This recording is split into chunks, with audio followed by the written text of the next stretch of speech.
A very good afternoon and welcome to Africa Today. I am Uduak Daniel. First, let's talk the headlines. And on the headlines, federal government begins talks with Ethiopia over visa ban. Still on the headlines, Burkina Faso Institute vandalized during anti-coup demonstrations.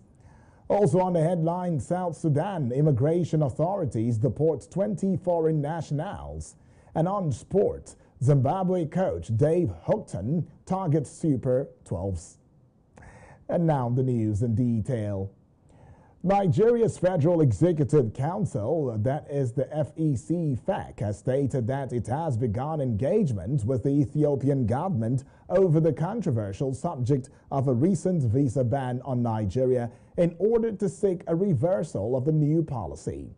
The Minister of Aviation, Hadi Sirika, who made this known during the weekly briefing of the FEC, that is FEC, however, noted that the ban does not in any way affect the agreement by the two nations on Nigeria Air.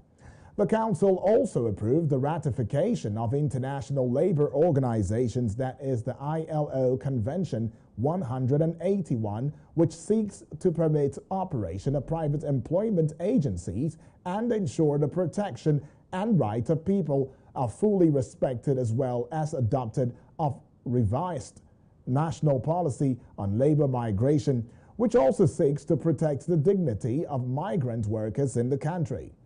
Meanwhile, award of contract by the Federal Executive Council, that is the FEC, has been approved by the Nigeria Police Trust Fund for the supply of vehicles and insurance cover for several other vehicles at a total cost of $4,541,829,704. And now to yet another story, and having you know that the federal government of Nigeria has named the 2022 flood disaster as the worst ever experienced in the country's history. It has been gathered that this year's floods have been marked as the worst Nigeria has ever witnessed. Earlier, Nigerian authorities reportedly summoned all relevant agencies to a meeting in Abuja to tackle the widespread destruction being caused by floods across the country.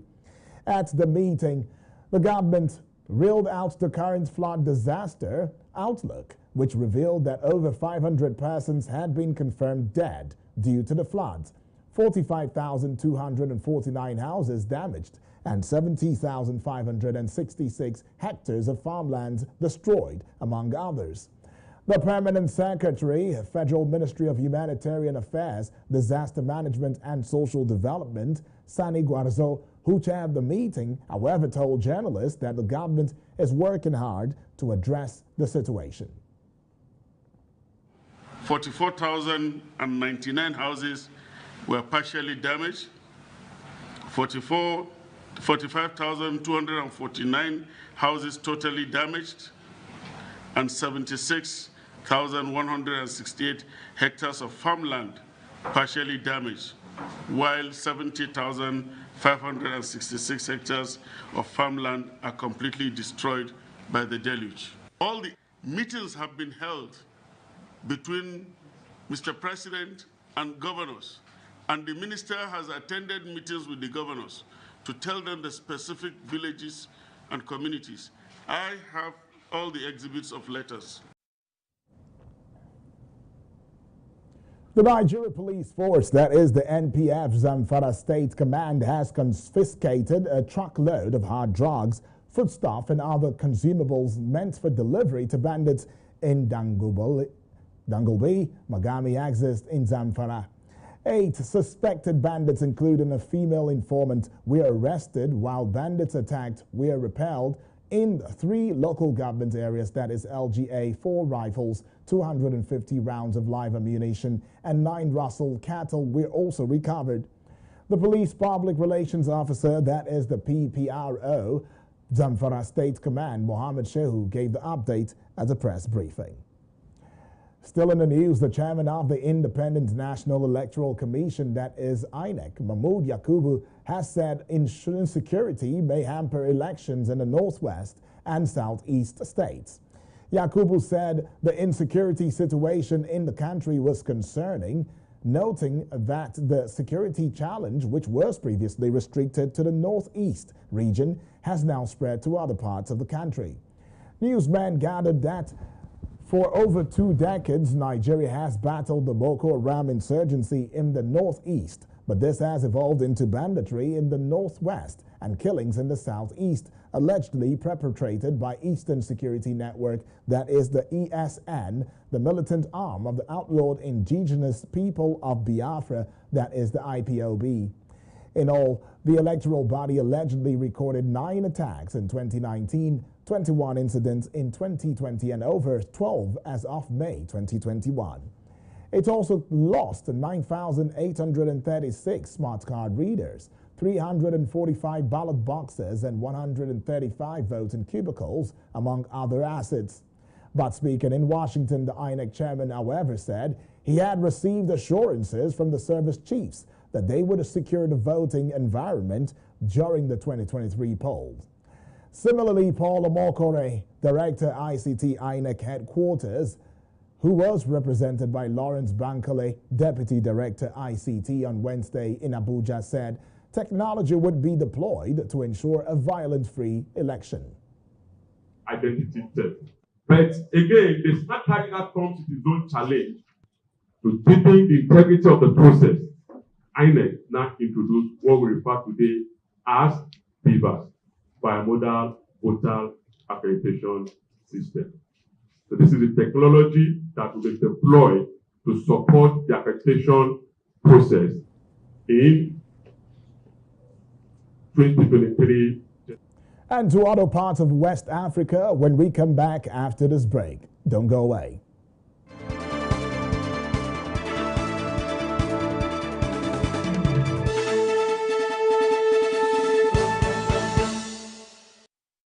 Welcome back and thank you for staying with us. This is Africa Today on Hills TV. Still talking more stories. On October 1, demonstrations multiplied in the aftermath of the coup d'etat that brought Captain Ibrahim Traoré to power, deposing Lieutenant Colonel Paul Henry Sandaogo Damiba, himself the author of the putsch 8 months earlier. French buildings, including the French Embassy and the French Institute in the Ouagadougou, Bobo Dioulasso, the country's second largest city, were attacked by demonstrators who accused Paris of protecting Lieutenant Colonel Damiba, whose departure they demanded. In Ouagadougou, the streets leading to the French Institute was littered with broken glass, broken computers, and burned air conditioners. The building is now isolated by a security perimeter installed by the Burkinabe police, journalists noted on Wednesday. In the entrance hall, the portals and baggage scanners were burned, and the ceiling and walls were blackened by flames. Salif Samfo, a cultural operator and former deputy looking at the damage in the library, said, "Whoever can burn a library, a cultural space, has burned the man who wrote these books." Former Chadian opposition figure Saleh Kebzako says that the respect of all freedoms and human rights in all forms will be part of the program after his appointment by the Chadian ruler Mohamed Idris Deby as prime minister to lead a government of the national union. Deby named Saleh Kebzabo, 75, a former journalist who ran 4 times for the presidency against his iron-fisted father Idris Deby Itno, to steer the country back to civilian government. The 38-year-old 5-star general took over after the elder Deby, in power for 3 decades, was killed during an operation against rebels in April 2021. But he said, and he has since angered many at home and embarrassed backers abroad by pushing to stay in power beyond an initially promised deadline and contest-promised elections. Speaking to journalists on Wednesday, Kebzabo promised to accompany the young Itno in a great endeavor the next 2 years of political transition. Kebzabo, a fierce opponent in the last years of the elder Deby's rule, had been swift to recognize his son as leader after his death. 2 leaders from his UNDR party took part in the first transition government named by the junta. Deby's junta had originally declared it would restore civilian rule from after 18 months in power, and he had at first promised not to take part in the elections, that would follow. But as the 18-month deadline neared, a nationwide forum staged by DEBI reset the clock. Last weekend, it approved a new 24-month time frame for holding elections, named DEBI transitional president for the interim, and declared he could be a candidate in the poll. We now move to other parts of Africa after this break. Stay with us.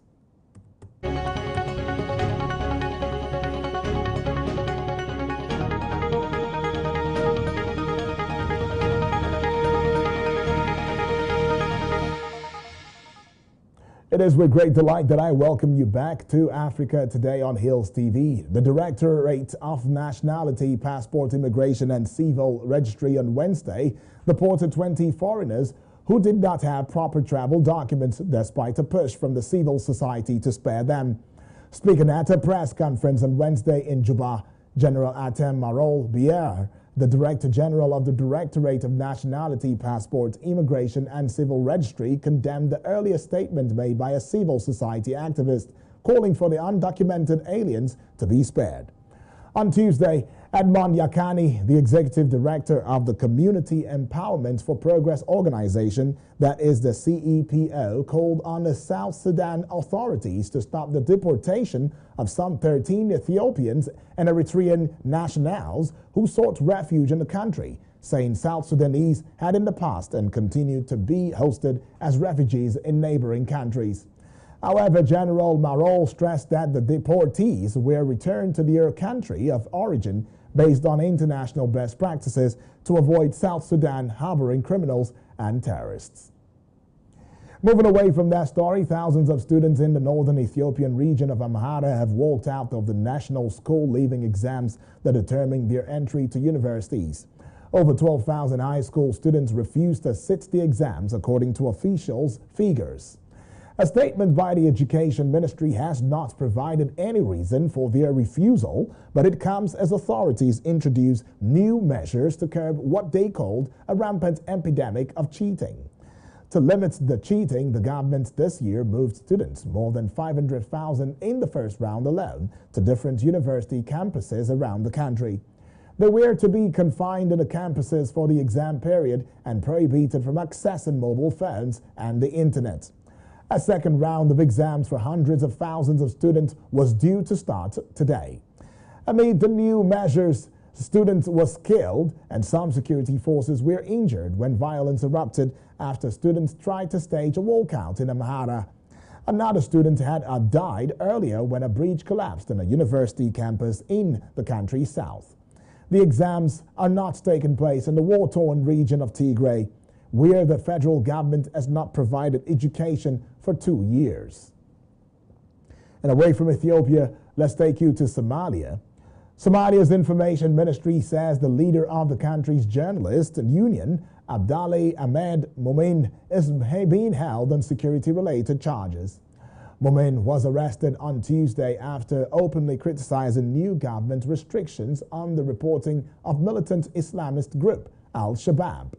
Journalist union and media freedom activists condemned the directive as restrictive. In a statement, the ministry said the journalist's arrest was not linked to his work, without providing details of the security-related charges. In addition to the ministry going ahead to saying that was waiting to receive further information on his possible prosecution. Somalia consistently ranks poorly on media freedom surveys due to threats against journalists by the government and militant groups. Coming right up next is Business. Don't go away.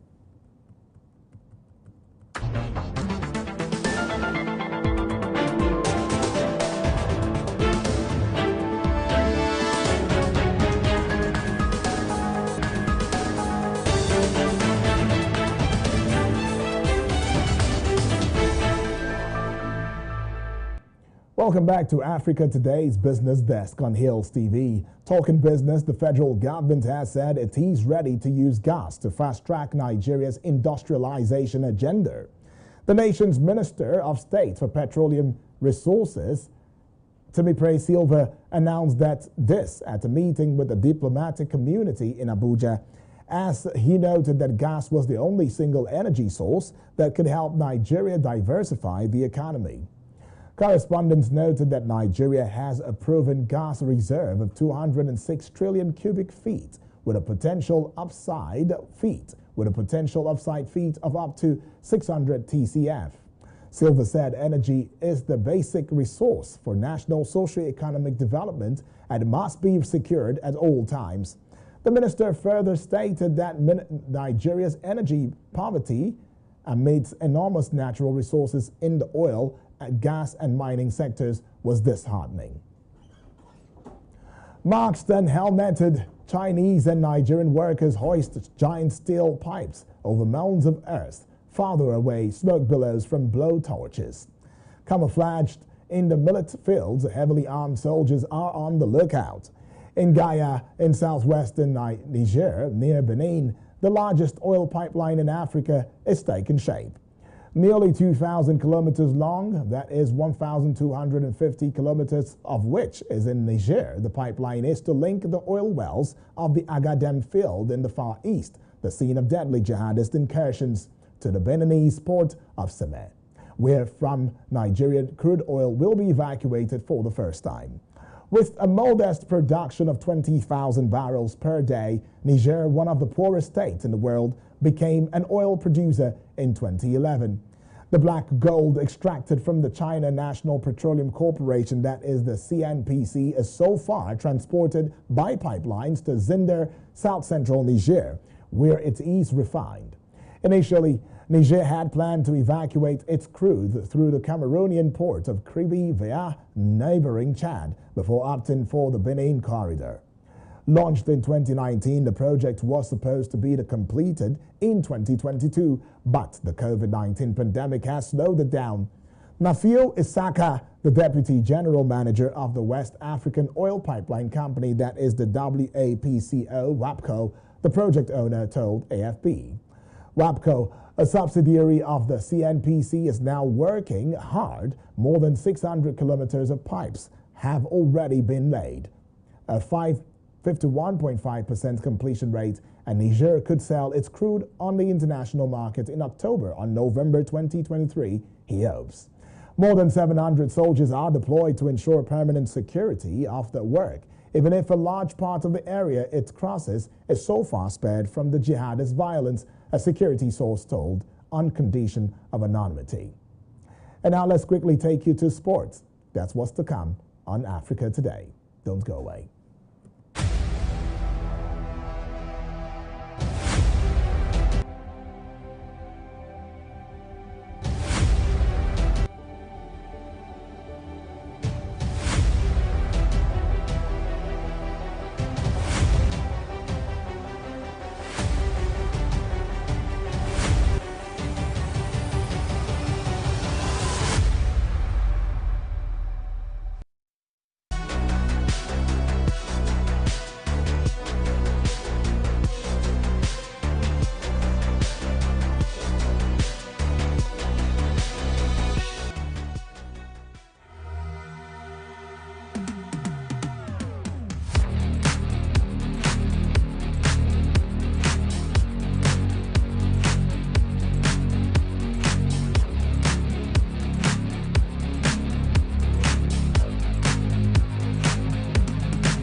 Welcome to Sport News and Africa Today.